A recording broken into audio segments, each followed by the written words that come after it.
Good day, ladies and gentlemen, and welcome to the show on this Thursday, the 8th of June, 2023. Thank you for tuning in. I'm glad to have you guys here. Now, I'm going to tell you I got a lot of stories to follow, and I got a pretty good show today. Rule by decree, the emergency states plot to override the Constitution. It says we have become a nation in a permanent state of emergency. Yeah, it's just constantly. What in the heck's going on?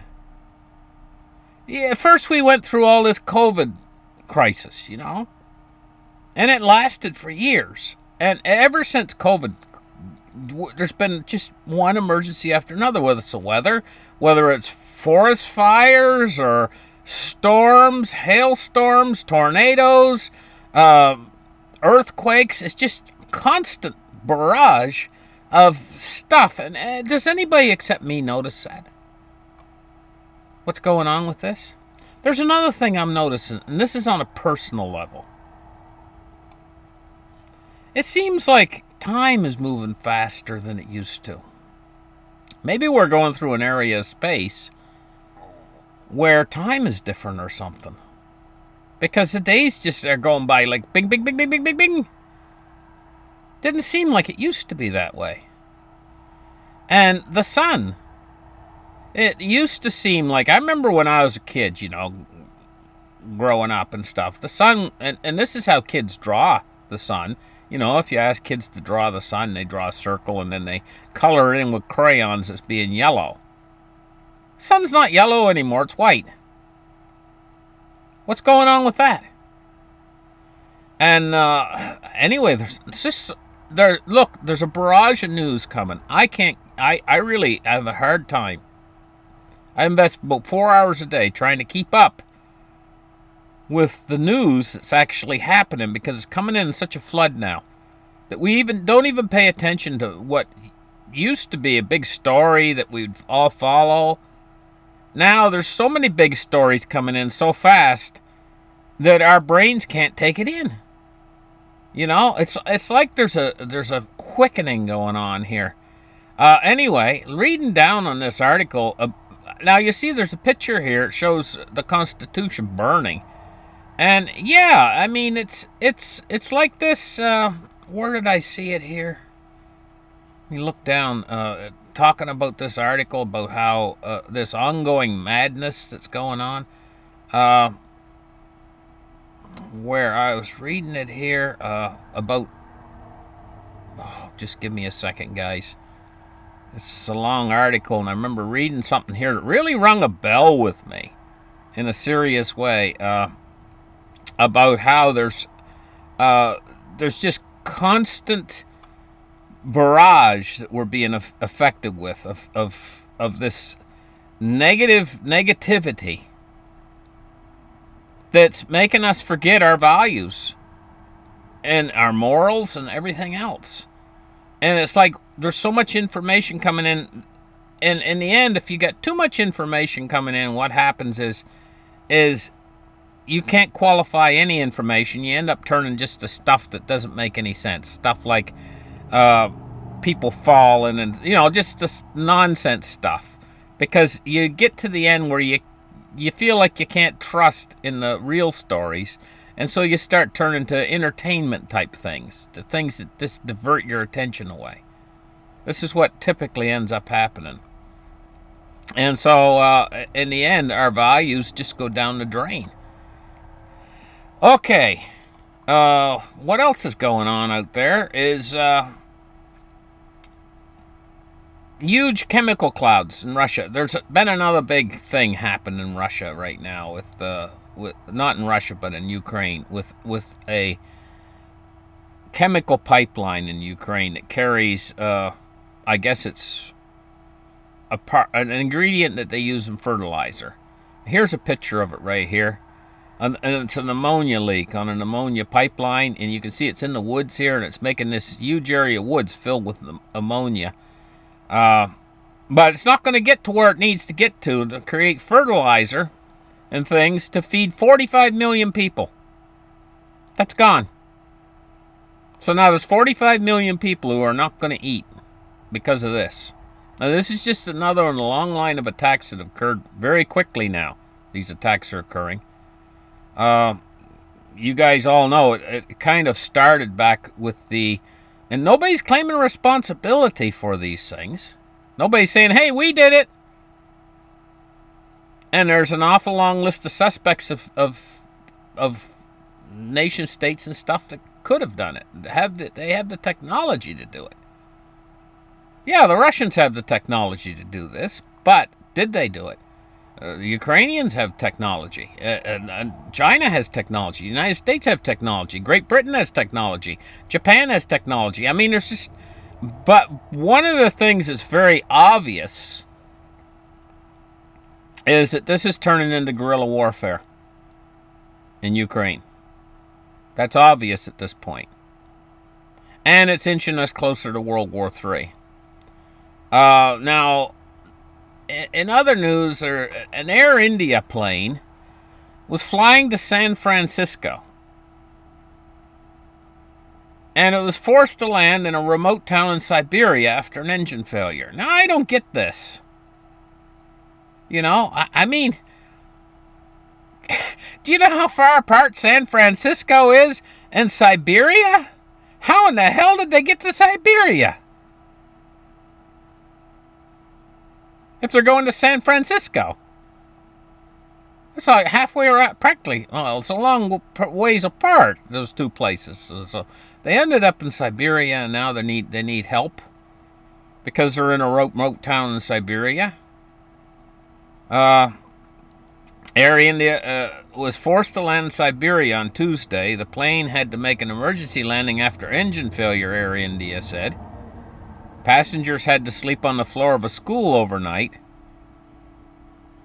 An Air India plane flying to San Francisco was forced to land in a remote town in Siberia after developing engine problems. The Boeing 777, carrying 216 passengers and 16 crew, was forced to land in Matagan, Russia on Tuesday. The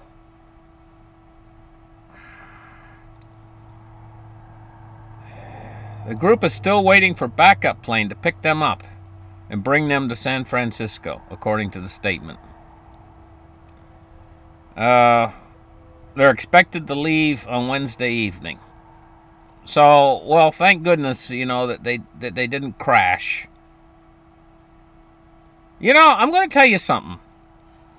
When you consider how many flights occur in the world in a day, you know, I mean, just thousands and thousands, tens of thousands of flights.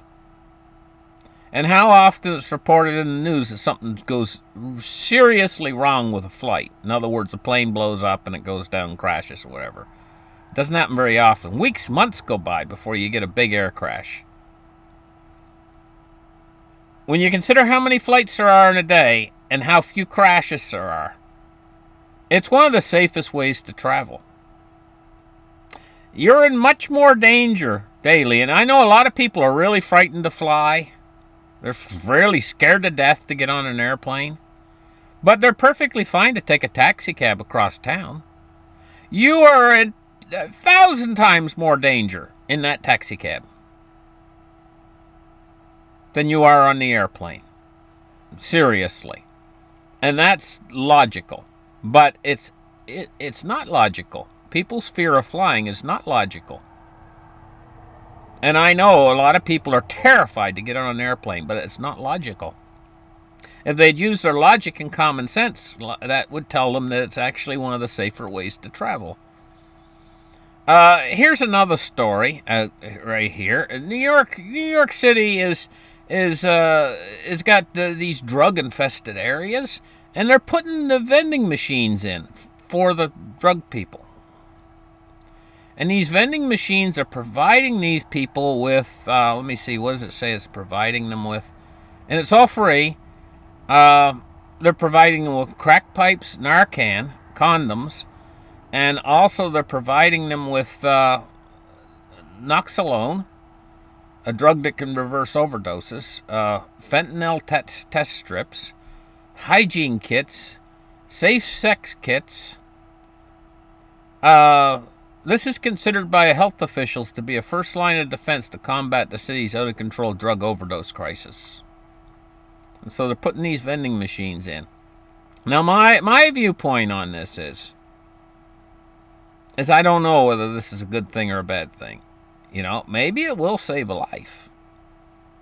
But I'm just up in the air about it. I don't really know whether it's a good thing or a bad thing. I haven't made a decision on whether I think it's a good thing or a bad thing. But there it is, a big blue machine, and they can go and they don't. I guess they don't have to put any money in it. They just push the numbers of whatever they want, you know, and it comes dropping out to them, and then they can, you know, go do their day or whatever they're going to do.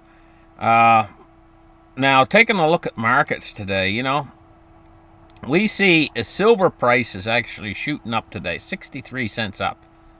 It's just going boom. But if you take a look there in the last couple days, that's a volatile spot right there. So it's probably going to come back down later this afternoon somewhat.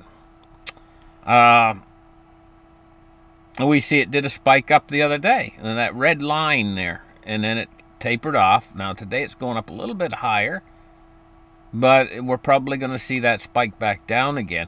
Let's take a look at gold now. See what's happening with gold. Gold is taking a spike upwards too, the same period in time. 1963, it's up $24.10 right now and climbing. Now, if we take a look at cryptocurrency today, we can see that the Bitcoin price is 26,453 and Ethereum is 1849. So basically, we had this. I'll call it a flash crash in Bitcoin and a recovery. And now we're going back into this mode I was telling you about where it's stabilizing again, you know. Interference, I would say, just looking at this tentatively in the Bitcoin market right now, I would say that this was some sort of interference that caused that flash crash. I don't know all the details because I haven't been keeping up to date really in crypto that much, but just looking at it from my perspective, there would be something that would cause that to happen. A big precipitous drop, a raise back up to a stable price again. Anyway, Dow Jones Industrial Average today is up almost nothing. 33,666. 666. There you go. That just bespeaks to Dow. It's the beast. Anyway, okay. Now we're going to take a look at crude oil today. Crude oil is up 16 cents today at 72.69. You know, crude oil is getting ready to take a big hike, I think, pretty much. And you're going to see it at the pump. For every dollar that the barrel price goes up, you're going to see about a 3 cents at the pump on the price of gas per liter. You know, and now I'm speaking in Canadian terms. Now in America, it's a gallon. So what would that be? 9 cents a gallon? I think my math right. I don't know. Maybe my math's right on that. No, 12 cents, maybe a gallon. Whatever. But as the cruise price goes up, you're going to see it go up at the pump. Maybe my math's wrong on how much it's going to go up in the pump, but that's you're going to see it go up at the pump. Bonds and rates today. We're seeing fallen yields today.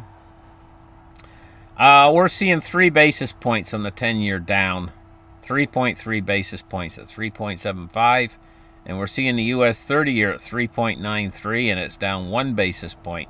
Now, you know, if money was working the way money's supposed to work, the longer you go out on the yield curve, the more you're supposed to get in yield.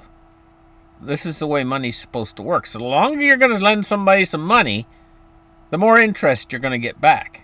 That's the way it's supposed to work. But in this case, this thing is all messed up. Because the shorter you go on the yield curve, the more you get, the more interest you get. And that shows that there's something really, really seriously wrong out there. And that's called an inverted yield curve. And by gosh, we got one hell of an inverted yield curve. The most I've ever seen. I mean, you're looking at a 6 month at 5.4%, and you're looking at a 30-year at 3.9. What does that tell you? Taking a look at the dollar index, and we're seeing the dollar's falling today, falling precipitously. 103.58 on the U.S. dollar index today. Thank you guys for listening to my show. Like and subscribe, and we'll catch you guys in the next episode, and have a great afternoon. Bye-bye.